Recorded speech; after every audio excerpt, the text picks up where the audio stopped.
அனைவருக்கும் வணக்கம். விஐடி சென்னை வழங்கும் வாழ்வியல் வழிகாட்டி தொடரில் இன்று நன்றி. நண்பர்களே, உலகம் தோன்றிய நாள் முதல் அனைவரும் பயன்படுத்தும் உன்னத வார்த்தை நன்றி என்பது. உதவி செய்தவரின் செயலுக்கு நன்றி தெரிவிக்கும்போது மகிழ்ச்சி இரட்டிப்பாகிறது.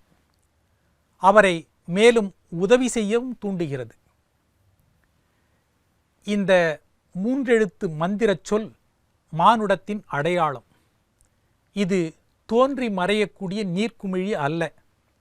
காலங்காலமாக பிறப்பு முதல் இறப்பு வரை ஏதாவது ஒரு சூழலில் ஒருவருக்கொருவர் பரிமாறிக்கொள்ளும் உன்னத சொல் இது. நன்றி என்பது வெறும் வார்த்தை அல்ல, அது வாழ்க்கை. நிறைய பேர் தனக்கு உதவி செய்தவர்களை பார்த்து என்னை வாழ வைத்த தெய்வம் என்பார்கள். அதைத்தான் கண்ணதாசன் ஒரு திரைப்பட பாடலில், ஆசை கோபம் களவு கொள்பவன் பேசத் தெரிந்த மிருகம், அன்பு நன்றி கருணை கொண்டவன் மனித வடிவில் தெய்வம் என்றார்.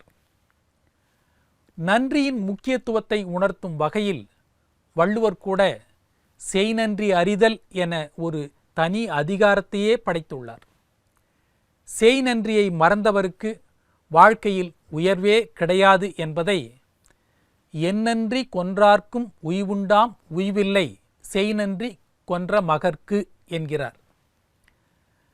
நன்றி மறப்பது நன்றன்று. நான் அவருக்கு எவ்வளவோ உதவிகள் செய்திருக்கிறேன், ஆனால் ஒரு பேச்சுக்கு கூட ஒரு வார்த்தை நன்றின்னு சொன்னதில்லை என சிலர் ஆதங்கப்படுவார்கள். இன்னும் சிலர், நான் செய்த உதவிக்கு நன்றின்னு ஒரு வார்த்தை சொல்லியிருந்தால் இன்னும் எவ்வளவோ உதவிகளை செய்திருப்பேன் என்பார்கள்.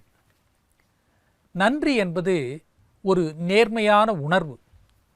ஒருவரால் பெற்ற நன்மைக்காக அவருக்கு தெரிவிக்கிற மரியாதைதான் நன்றி.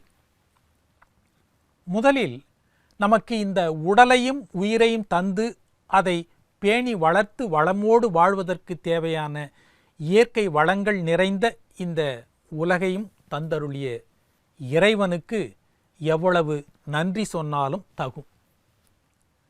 பெற்றெடுத்த பெற்றோர், கற்பித்த ஆசிரியர், ஊதியம் அளிக்கும் முதலாளி, உறுதுணையாக இருக்கும் பணியாளர்கள் மற்றும் வாடிக்கையாளர்கள், நோய் தீர்க்கும் மருத்துவர் என நாம் நன்றி சொல்ல வேண்டியவருடைய பட்டியல் மிக நீளமானது. உலகின் பெரும்பாலான மதங்கள் மகிழ்ச்சியான வாழ்க்கைக்கு அடிப்படை தேவை நன்றி உணர்வே என்றுதான் போதிக்கின்றன. நன்றியை நன்றி கடன் என்று கூட சொல்வார்கள். கடன் என்ற சொல்லுக்கு திருப்பி தர வேண்டிய பணம் என்பது மட்டுமல்ல, கடமை என்றும் ஒரு பொருள் உண்டு. உணவு, உடை, அந்தஸ்து, நல்வாழ்வு போன்றவற்றை கொடுத்தவர்களுக்கு தங்கள் உயிரையும் கொடுத்து நன்றி கடன் செலுத்துவோர் இருக்கிறார்கள். மகாபாரத கர்ணனின் செஞ்சோற்று கடன் நன்றியின் வெளிப்பாடுதான்.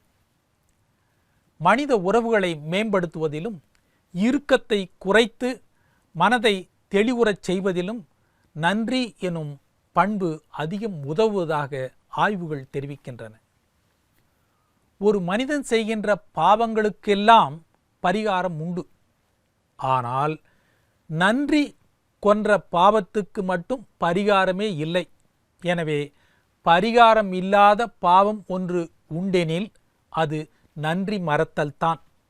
இதற்கு நேர்மாறாக புண்ணியங்களிலெல்லாம் மிகச்சிறந்த புண்ணியம் நன்றி மறவாமையாகும் என்பது வாரியாருடைய வாக்கு. கடவுள் ஒருவனிடம் கண்ணை தானமாக பெற்றார்.